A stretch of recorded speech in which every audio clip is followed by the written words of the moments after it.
Good afternoon. Wayne out, he's been running around on various videos where I've made comments and trolling.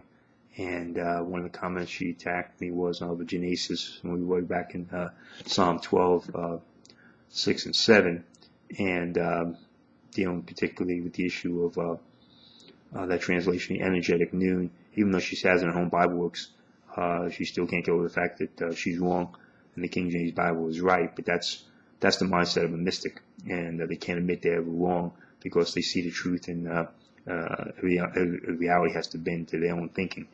But I'm going to read Gesenius here and show you that I didn't read anything wrong. The fact was that that's what Gesenius was explaining, the grammar, and he explains it. Four of these other three sections here are dealing with pronominal endings.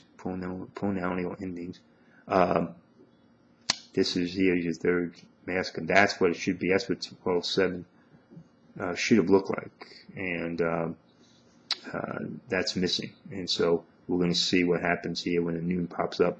It replaces that head there, and then you have what appears to be a first person plural. And so let me see here.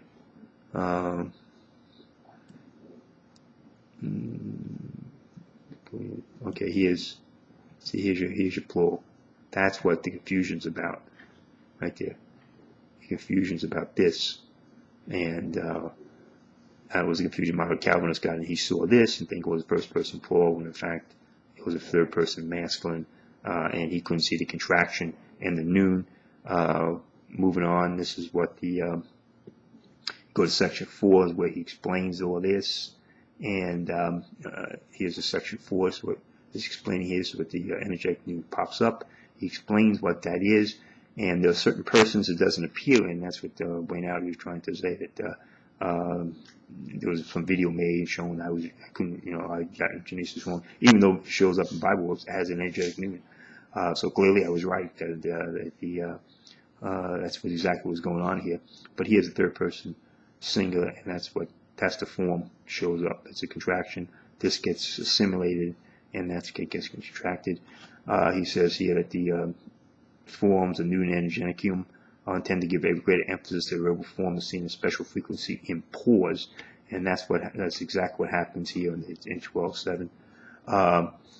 And so here's the Hebrew, and so we'll see that this reading them, okay, is the pronominal ending to keep, and so it's a qual imperfect here, and suffix third person masculine plural them. So that's your suffix.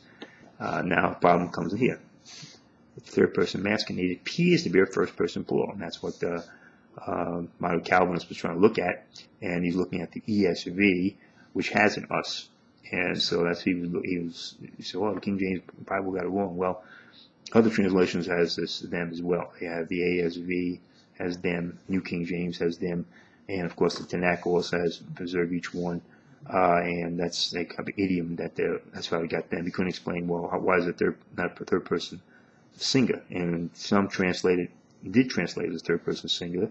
Here's the American Standard, and to Geneva translated as a singular, which clearly it shows you they're seeing something here, not as a first person plural. They're seeing that noon there represents that different type of thing where they're seeing as a third person singular and not a first person plural. And so when you're looking at here's your Septuagint, where they got it wrong, they corrected the Hebrew with their Greek, and so the NIV likewise followed suit. And they have us there, and they corrected the Hebrew with their English. And I say corrected, quote unquote. And here's the Septuagint: su kurio phulaxes hemas kai diatreis hemas apotes ageneas tautes kai ton aona. And you will keep us, you'll protect us from this generation. Like negation forever and ever, and the Vulgate follows that. But when you're doing translation work and you're looking at these translators, you start to understand that these people were no Hebrew. There's no question all these people know Hebrew, especially King James translators, and that's what these arrogant people like Brainowdy and ancient Hebrew want to come in and act like these guys don't know Hebrew. They do, and if they're translating differently from each other, there's a reason. Someone's saying as a third-person singular and not following the poetic idiom and context. Some people are looking at it as a first-person plural. Some people are saying as a third-person singular and using an idiom and translating it then. But you have to understand this is not a mistake. That the King James translators did not see this as an us. They saw it as a third-person singular.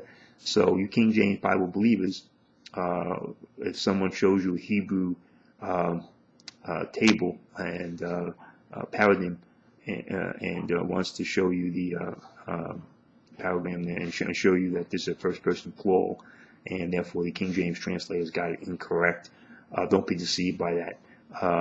It is a special form, and the King James Bible correctly translated them based on the context. And so when Modern Calvinist, his fatal mistake was running to Brainowdy and trying to get her help on this, because if she's not involved, if Theme isn't exegeting for her, she has no idea of how to exegete. She has no idea about understanding grammar. She has no idea running about anything actually on theology.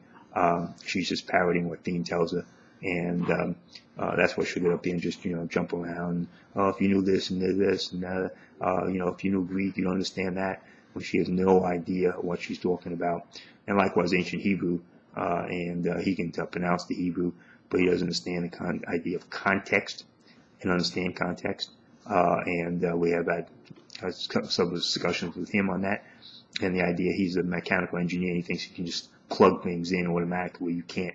Many things are built on context, and so the forms themselves will not tell you exactly what it says. You have to understand, get a feel of what the language is saying. And but these are guys, Brainowdy and ancient Hebrew, and among others, all want to come in. They all think they're smarter than all these guys, and that's what they want to tell you. Said, "Oh, I got it." And so you went to them. You're leaning on a weak read. The King James Bible got it correct. That's a gal. It's an energetic noon, and that's the reality of it. And Brainowdy simply can't read a grammar. She doesn't read books. She's on the internet, and that's what she does, and listen to theme tapes. So if you believe the King James Bible, you'll never go wrong. That's your final authority. They always got it right. They were translators who translated the Hebrew and the Greek exactly as God wanted in English. Amen. Thank you.